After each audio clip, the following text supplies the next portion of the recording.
Good afternoon. My name is Professor Bob Shiel. I'm the head of the School of Architecture at the Bartlett in UCL.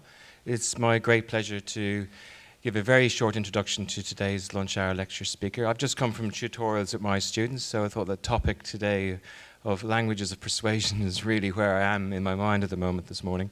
It's a lecture I'm really looking forward to witnessing. So our speaker today is the director of the UCL Center for Medieval and Renaissance Studies. He's also the coordinating editor of Early Medieval Europe and a member of the Faculty of Archaeology, History and Letters at the British School of Rome. Would you please welcome Dr. Antonio Sennis.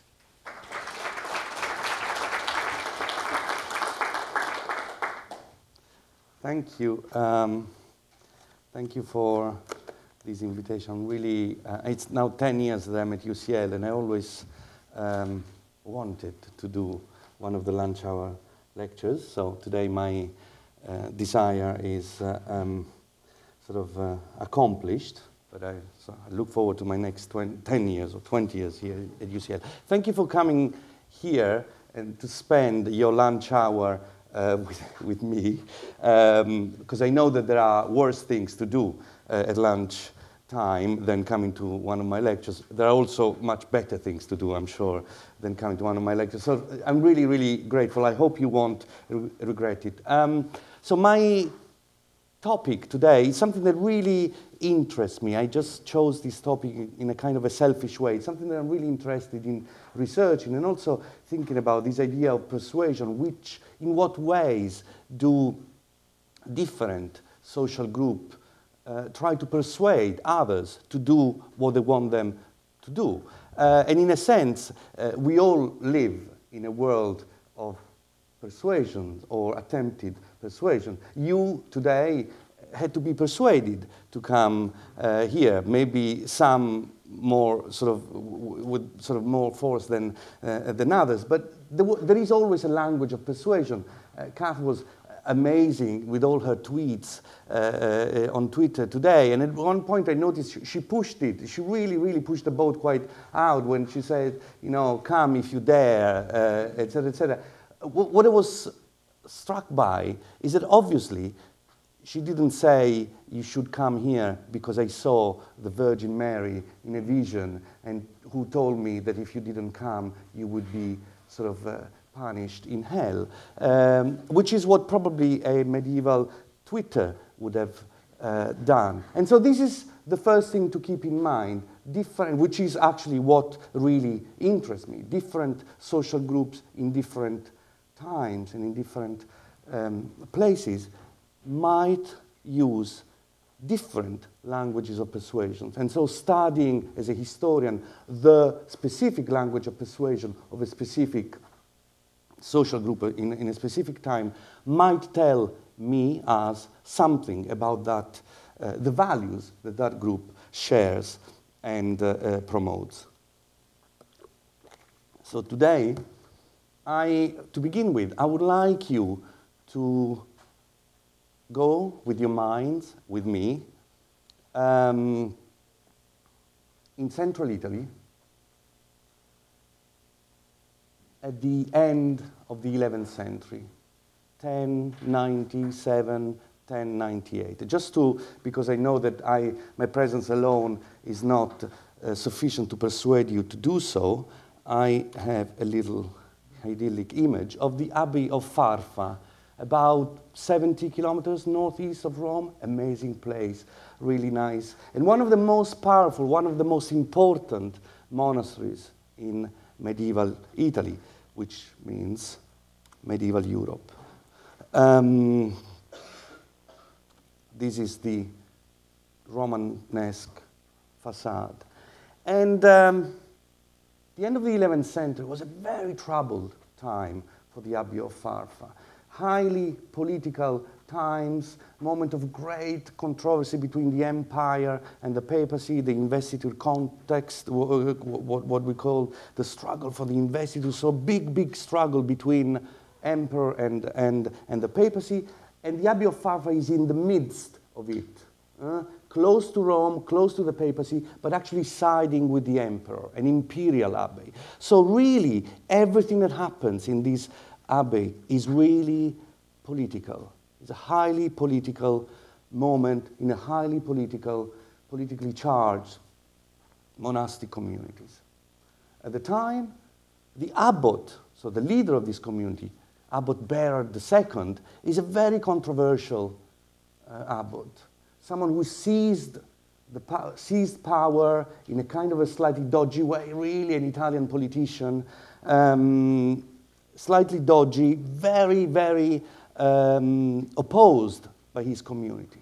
At one point in the abbey, there is a kind of a real movement, there is a real schism, there is a real moment of controversy, and some monks decide to try and get rid of the abbot. And they try to convince others to follow them and sort of overturn these abbots' rule. And this is what happens. According to a chronicle, don't read everything, just listen to me. According to a chronicle, I just put it for because it's difficult to remember everything. According to the chronicle, the story of the abbey, written few decades later, one night, some of the monks had a supernatural vision. They saw Berard II eating a child. After having seasoned him with salt and pepper, and oh my God, I have small children. I feel slightly bad about this. And they ran away. They were horrified. And having returned after a while to see how the events unfolded, they saw him finishing his meal, just dipping bread in this child's brain. Some of these monks went back in the chapter and in front of the other brethren asked this abbot, without telling him that they had seen him, actually, they told him, how can you interpret this vision? What can you tell us about this? And he said, not being a little bit sort of unaware of the fact that they were talking about him, he said, certainly this abbot, or so-called abbot, is brother of the devil, is a demonic. You have to get rid of him. And this is what convinced the community to actually really get rid of this abbot. So this is just to introduce to you to this idea of how supernatural visions can be used in medieval context as part of a way to persuade people to do something, to take action. This is not a specific medieval thing, and I'm just doing a little sketch here. In Greek mythology, Peitho was the deity that, and attention here, this is very important, personified persuasion and seduction. This idea of that persuasion is always related to erotic seduction. It's very strong in Greek mythology. This is a relief which is now in Naples, in which you can see the deity sitting there a little bit pensive is Peitho, persuasion. And here you have Aphrodite and Helena of Troy with, that is Paris. So this idea that Helen of Troy persuaded Paris to sort of, to do what she persuaded him to do. And so this idea of persuasion linked to erotic seduction.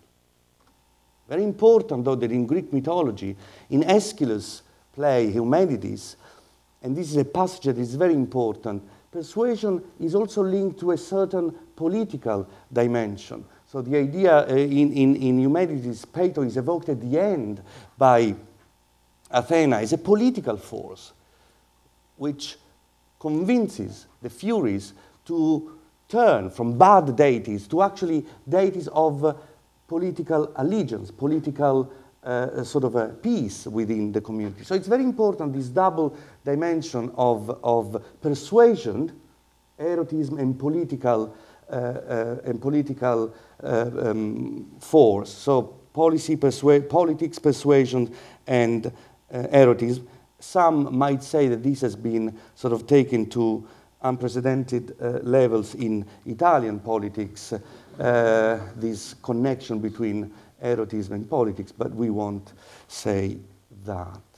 For medieval mind, for Christian thought, the issue of persuasion, and this is a very important point, is slightly more difficult to define. A very important thinker like Sedulius Scotus, who is a very important thinker of the sort of mid-9th century, actually considers persuasion as potentially a problematic, negative thing. In commenting St. Paul's letters to the Galatians, which is one of the most important letters for medieval mind, he actually says that persuasion is what is used to convince people to be distracted, to abandon God.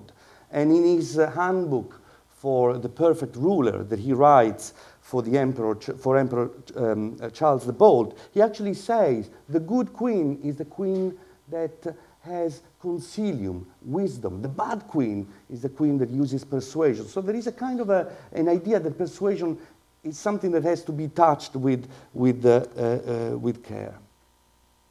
And what about supernatural visions? Now, there are two main streams of historiography that deal with supernatural visions.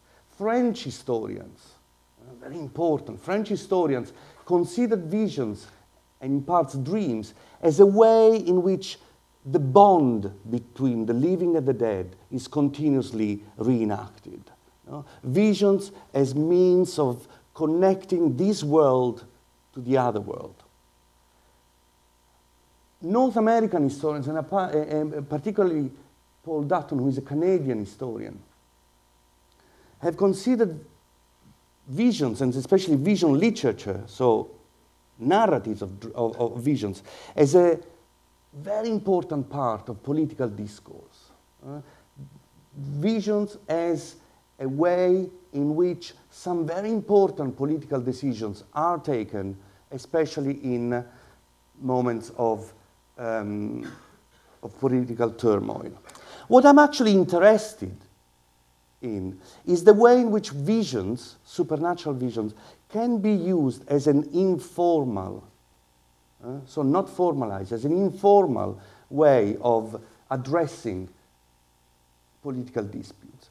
So, for example, in the case of the abbot that we have just seen, the way in which they deal with that is not a formalized way, it's a very informal way. They don't go through the normal proceedings of getting rid of the abbot. They get rid of him in an informal way. My main examples are from Central Italy in the 11th and 12th century, not because I'm Italian, or not only because I'm Italian so that I can pronounce all these names with a perfect accent, but because that context is very important as a type of society, because it's a highly aristocratic, it's a society in which there is a high aristocratic dynamism that sort of that conflicts almost on a daily basis with ecclesiastical elites' aspiration of dominion. So it's a very interesting Central Italy in the 11th and 12th century is a highly conflictual society. There is one thing that I want you to keep in mind. Politics are characterized by a very specific language of persuasion. Politics are characterized by a language of persuasions that actually does not respect the normal rules of logic that we sort of normally use in our day-to-day life. And I want to give you one example, contemporary example, just to show that medievalists also are aware of contemporary politics.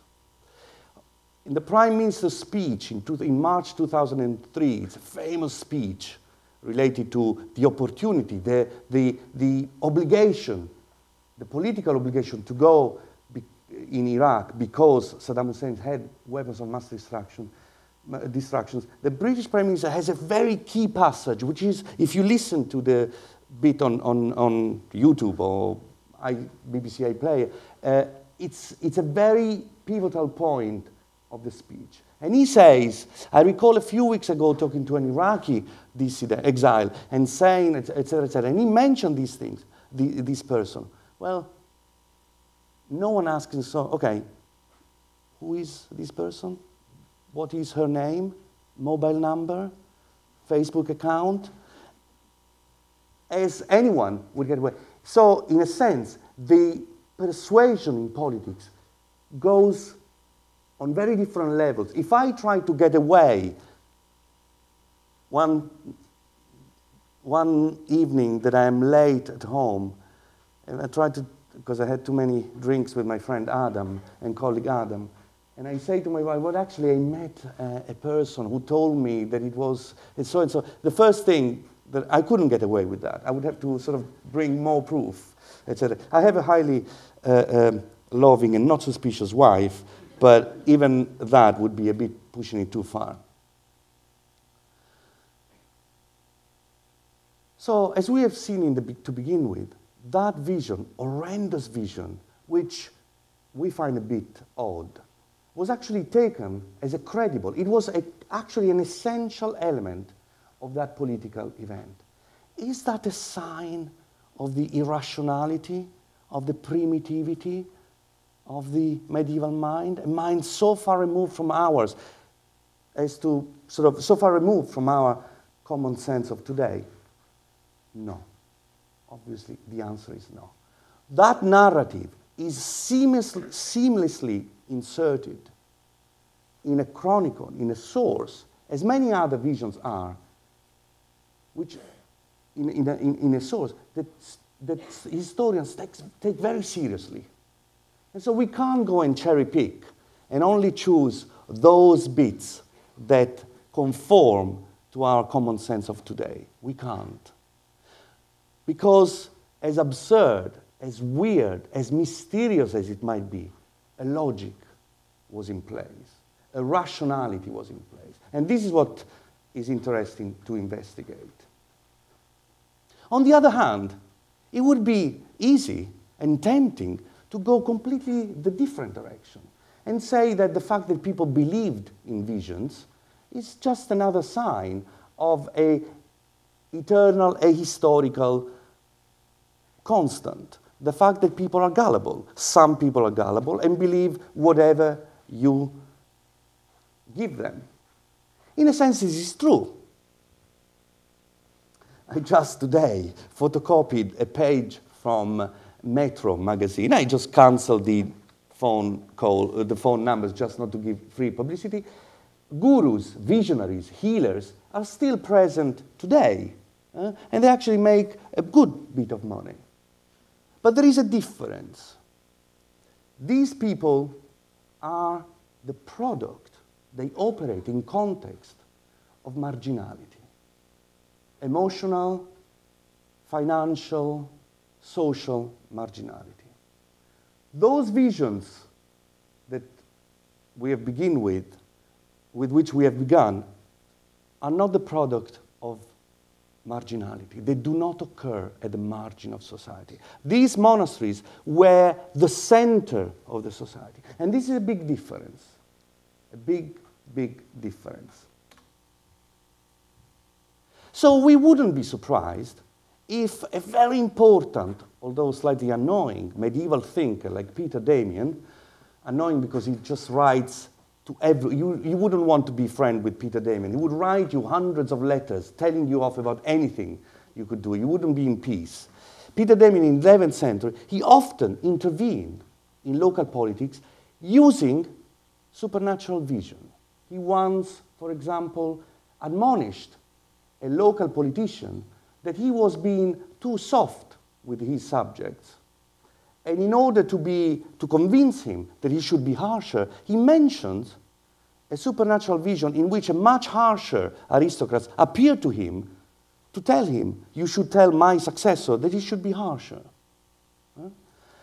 What is important about Peter Damian? Peter Damian is revealing because it shows that these visions were not used by clerics to speak to ignorant aristocrats, but they were often used by clerics to speak between themselves, among themselves. He writes a letter to the monks of Monte Cassino in which he says, look, you have to be careful on how you deal with gifts you received. You have to be careful about who gives this gift to you, because if the donor is a bad person, you might have troubles. And he tells the story of a vision that he had of a monk who is perishing in hell because he accepted a donation from someone who was actually a mortal sinner. So this vision, and this is another thing that is very important.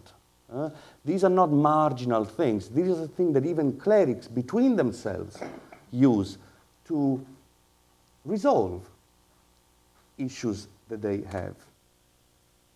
But attention here, very important.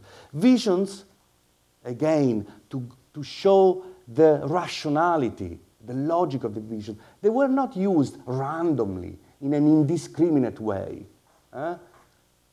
Three things to keep in mind.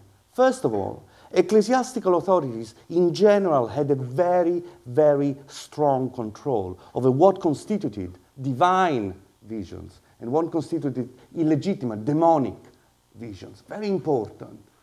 There was a clear categorization, always difficult for me to pronounce that, about what constituted a proper vision. Second thing, absolutely fundamental, a distinction between dreams and visions. Dreams were much more problematic for ecclesiastical authorities. There is an abundant literature on the idea that the prediction, since the Carolingian time, there is the idea that the prediction that you can make through dreams is always a little bit dodgy, because dreams are much more murky entities than visions.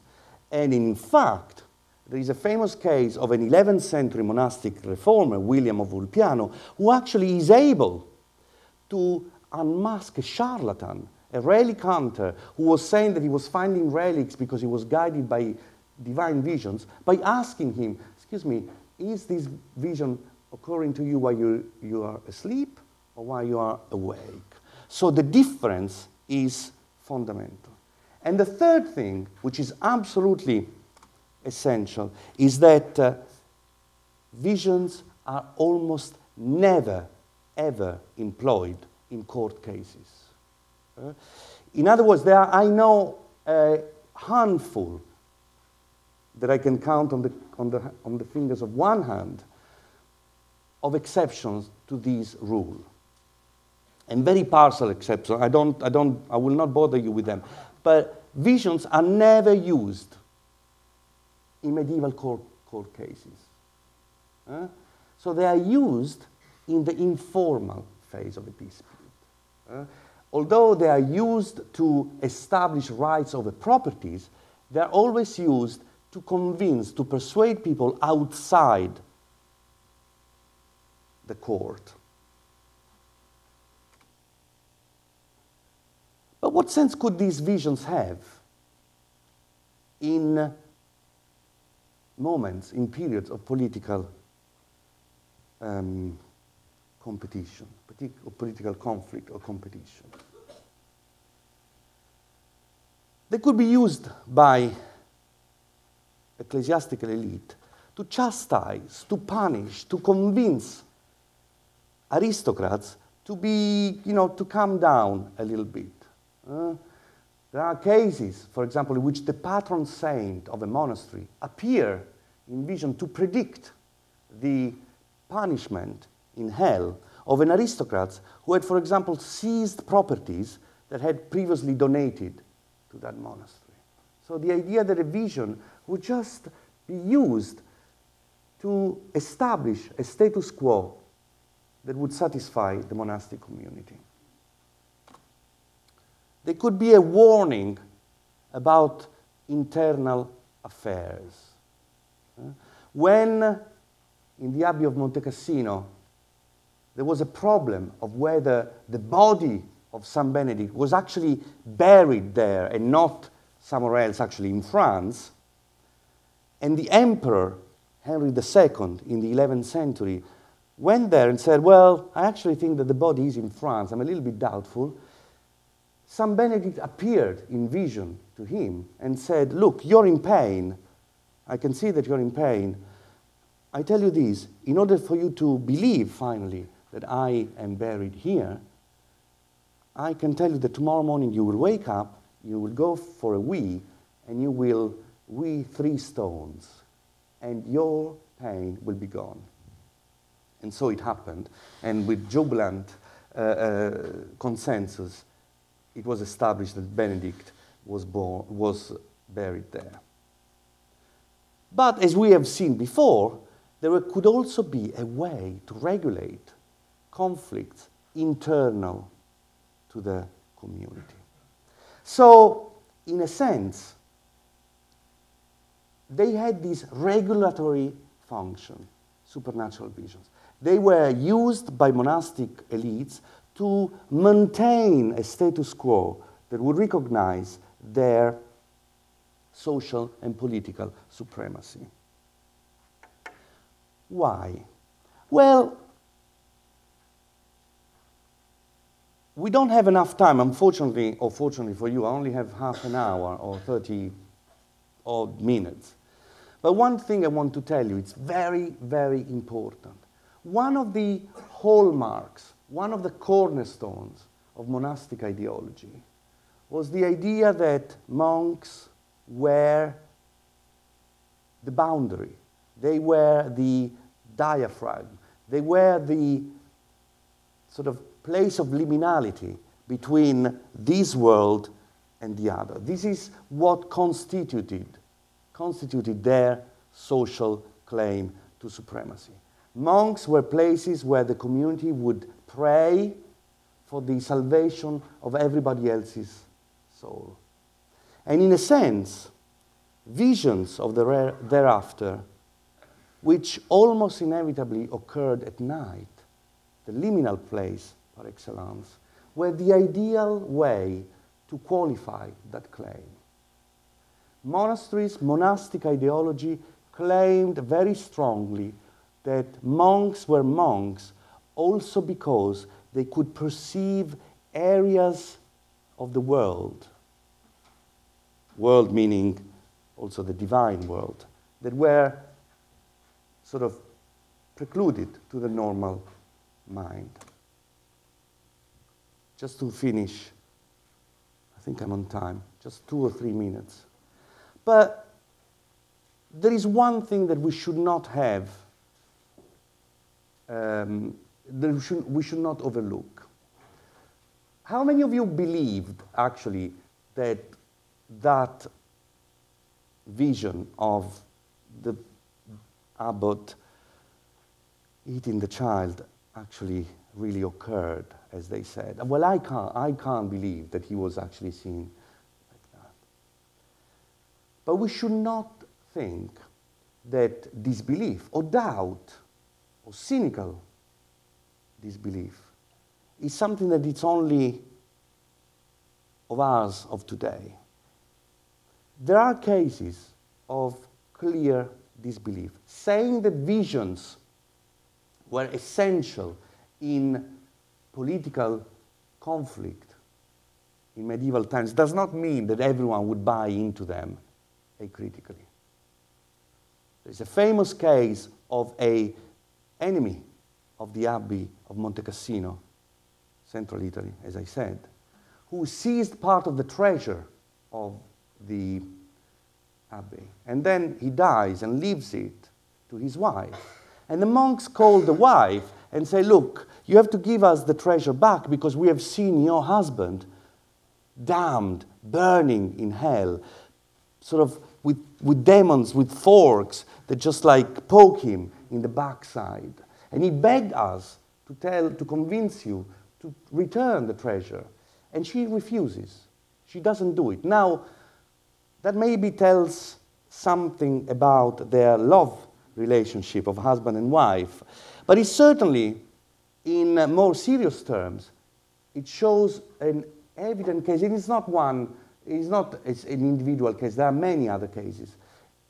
of disbelief, people who wanted to check that actually things were, as the monks would say. So people who were not as prone to monastic rhetoric of power as one might think.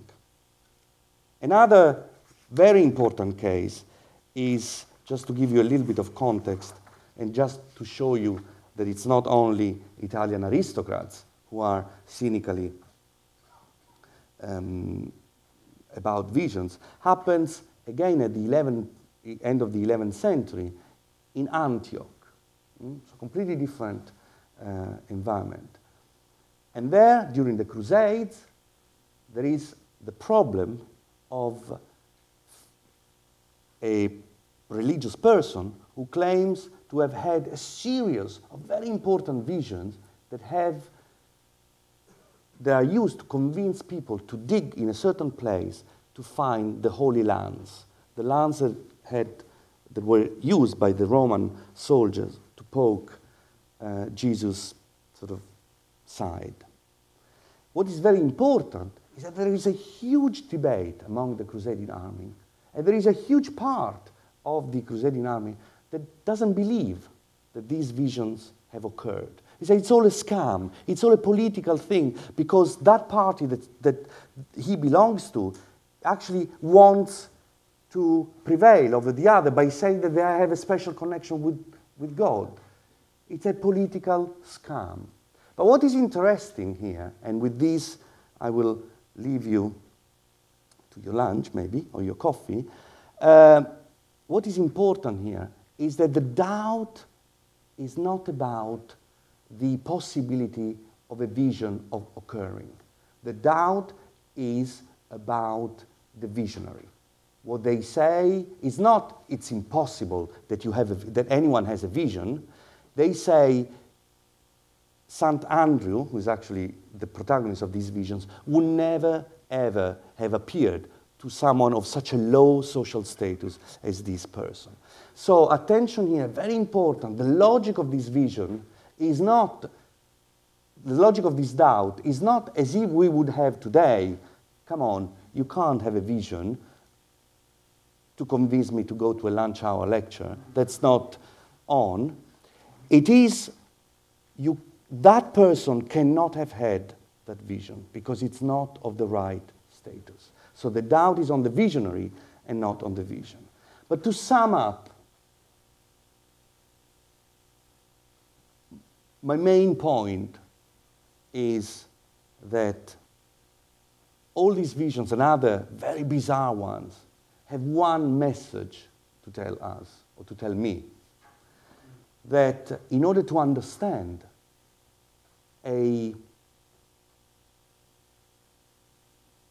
values that regulate political and social conflict, we have to analyze the language that is used to express them, the variety of languages that are used to express them, even those who, after a first, a second, and sometimes a third look, really look rather bizarre. Thank you.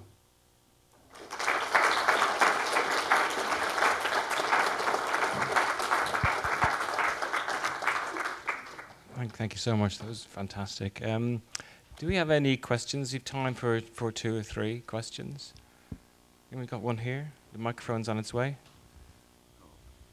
Well, given that the Bible is full of visions, you'd expect people, you can't not believe in visions. But if the divine is going to intervene, you might expect it was when it was important. I mean, do you find that appearance of claims of visions multiply in crucial situations when there's no alternative almost to a vision? Is that a question? If I see these multiplying when there is no alternative, it's a brilliant question. I don't know. Certainly, what has been analyzed in context of specific political instability is the use of dream literature a vision literature, a vision narrative, as a way to resolve high political conflicts. So they are a factor. Use of visions are, the use of vision is a factor, especially in moments of great instability. I know I'm a bit functionalistic here, which is something slightly out of fashion. But a little bit with the pinch of salt of functionalism is not bad in my view. So I think this is what happens. Visions are used when the informality of the situations allows for a multiplicity of solutions, for a multiplicity of creative solutions. Remember that medieval society is a society in which the experimentation is at its highest level in terms of political conflict. Any other questions? We got one up here and then one down here.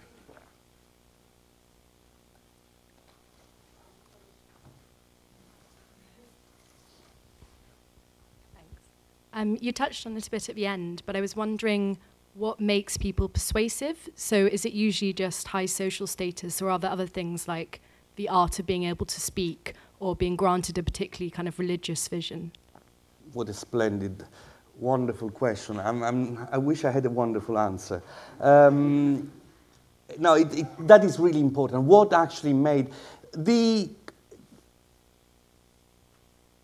there are cases, as I said, of people who are actually not persuaded. The issue is always difficult. It's always difficult to find a reason why people in history don't do what we actually would have liked them to do. So it's difficult. Certainly, the status of the visionary is very important. But what is also important is the context in which this happens. There is a famous case in Rome, end of the 8th century, Pope Zacharias, mid-8th century, Pope Zacharias, there is a case of a German visionary who is dragged in front of the Pope because he was going around getting loads of followers who sort of followed him because he said that he had visions, etc., etc. And so he's very successful there. But in Rome, he's considered a fool. They don't even punish him. They don't even punish him because they say this person is mad. And the reason is that he doesn't have papal sort of, it's just like a marginal element. And so people say, well, he's just a fool. He's just a poor guy. He can't have vision. So the status of the visionary is always important. Another thing, and then I will, to remember, which would open an amazing chapter, very interesting, but we don't have the time, is that the visionary is generally always reluctant. There is this typology of the visionary who actually doesn't want to reveal because they are afraid of not being believed. And there are these cases of multiplying visions in which the saint goes there and says, look, I will punish you if you don't speak. So the reluctant visionary is also a topos, let's say, that is very important to keep in mind. I know that you work with texts and words more than images, but just your mention of these visions as a warning made me wonder whether anybody's done any work on marginal images in manuscripts versus the words. So people, you see in psalters, you see all these weird hybrid creatures and scary dragons and that. And I just wondered whether that was also something connected to vision as a warning. Yeah. First of all, lovely to see you. She was doing the MA with me some years ago. Well, I am hesitant to speak about images in front of Sophie, my friend and colleague Sophie Pesch, who is one of the foremost experts of medieval images. Well, there are these images. There are studies on hell as a punishment for aristocrats, which have been also conducted on images on the margins of manuscripts or psalters, etc., etc. And certainly you have these terrifying images of people burning in hell with Satan often really drawn as my son Jacob would draw. I mean, like really in the stereotypical, with a sort of tail and the horns, etc., etc. So yes, images are also depicted. And the biggest image of all is the Last Judgment, no? What every faithful would see before, almost inevitably painted on in the internal facade of the church, which would be the last thing that you would see coming out of the church as a reminder of who would be the elected and who would be the damned and what you actually risked. Do we have another question?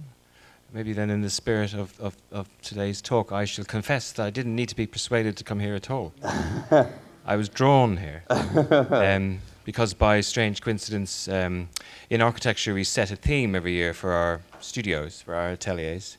And this year my studio is called Supernatural Architecture. Oh! And I think this, I opened up, let's have this discussion maybe some other time, but I think this issue about images and belief and so on, what you've said today for me is so mappable over, say, an academic environment around architecture and design right now, where the world between what's real and built and what's digital and image is really kind of merging together and getting hard to distinguish between one and the other. And so that's what we're playing with supernatural architecture. So I also want to say my wife's an architect too, and she went to Vardo this year in Norway, where the witches were all burnt at around this 16th century, I think. Yeah.